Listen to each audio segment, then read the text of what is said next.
अलग अलग राज्यों से जो बचत की तस्वीर है, जिसका जिक्र अभी एक कर रहे थे विजय जी कि महाराष्ट्र के मुख्यमंत्री हैं, वो बुलेट की सवारी करते हुए, उसमें भी शायद बाइक उनकी ईवी बाइक है, उसकी सवारी करते हुए दिखाई दे रहे थे।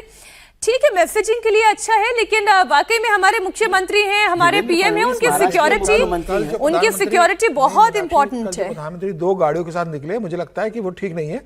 प्रधानमंत्री को तो पूरा काफिला इस्तेमाल करना चाहिए, वो देश के प्रधानमंत्री और उनकी सुरक्षा सर्वोपरि है।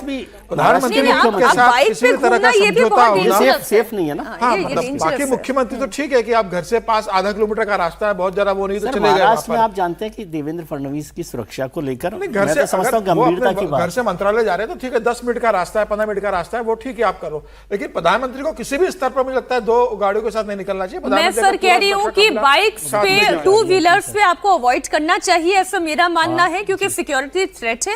अगर 10 मिनट का भी आगे जी रास्ता है तो आप गाड़ी में भी चले जाते हैं। बिल्कुल, देखिए सिक्योरिटी के तो एक अलग पहलू हो जाता है, बिल्कुल उस दृष्टि से यदि हम देखें तो भी नहीं करना चाहिए।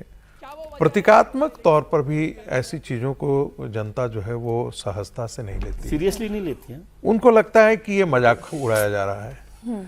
एक दिन तो आप बाइक से चल लेंगे, 2 दिन आप बाइक से जा सकते हैं, अगले दिन आपके पास गाड़ियों का वही काफिला रहेगा, तो लोग यही सवाल पूछेंगे ना, तो ये फिर ड्रामेबाजी और नौटंकी किस बात के लिए थी। सवाल ये है कि आप यदि उसको अपने दैनिक दिनचर्या में, यदि दैनिक जीवन में उसको अपना लेते हैं, सर एक तस्वीर दिखा दूं, ये तस्वीर आप देखिए, प्रधानमंत्री नरेंद्र मोदी सभी ब्रिक्स देशों के विदेश मंत्रियों से मुलाकात करते हुए तस्वीर आपके सामने है। और इसमें अभी आप सर्गेई लावरोव को देख रहे हैं, ये उनके जी रशिया से हैं, आप उनको देख रहे हैं। अब्बास अरागची को आपने तस्वीरों में देखा, एक एक करके ब्रिक्स के सभी विदेश मंत्रियों से उनकी मुलाकात की ये तस्वीर है। अब जरूरत तो यही है कि आज जब हम भारत की भी महंगाई की बात कर रहे हैं, तो वो महंगाई खत्म की जा सकती है अगर युद्ध खत्म हो जाए, तेल की आपूर्ति हो सकती है अगर युद्ध खत्म हो जाए।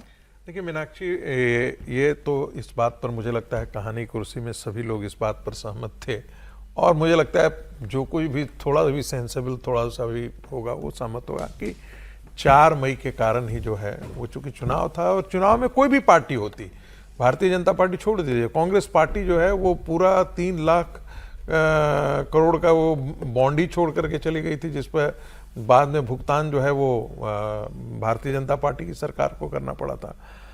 कोई भी पार्टी होती तो 4 मई का ध्यान जरूर रखती, और भारतीय जनता पार्टी ने भी ध्यान रखा।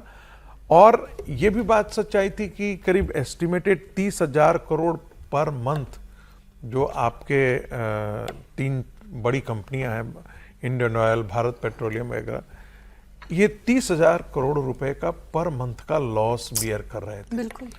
ये कितने देर तक कर रहा? हमारा जो फॉरेन एक्सचेंज था वो डिप्लीट करके शायद 680 बिलियन डॉलर के आसपास चला गया।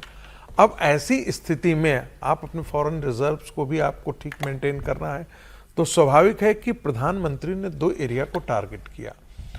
देखिए कल भी हम जिक्र कर रहे थे कि भाई ऑयल कंजम्पशन कम हो, लेकिन प्रधानमंत्री ने नहीं कहा कि ऑयल कंजम्पशन कीजिए नहीं।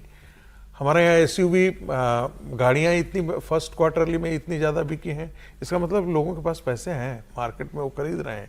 और उनसे मैं आकलन कर रहा था कि यदि मान लेते हैं कि 5 रुपये यदि पेट्रोल और डीजल की कीमत में बढ़ जाती है तो हमारे ऊपर कितने 100 लीटर से 150 लीटर हम खर्च करते हैं, तो 750 रुपये 800 रुपये का बजट हम पर बढ़ जाता है।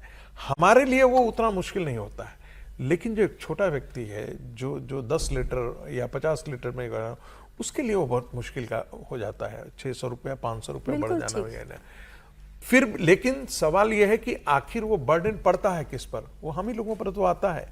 ये अभी तो लग रहा है कि 3 महीने सरकार ने मेंटेन कर लिया, लेकिन वो अल्टीमेटली तो टैक्स पेयर पर ही आता है। डायरेक्ट टैक्स पेयर पर आता है और इनडायरेक्ट टैक्स पेयर पे आता है। इनडायरेक्ट टैक्स भी आप पे करते हैं। तो ऐसी स्थिति में ये तो लाजमी था, जिसे कहते हैं ना, वो एक गाना था, ये तो होना ही था।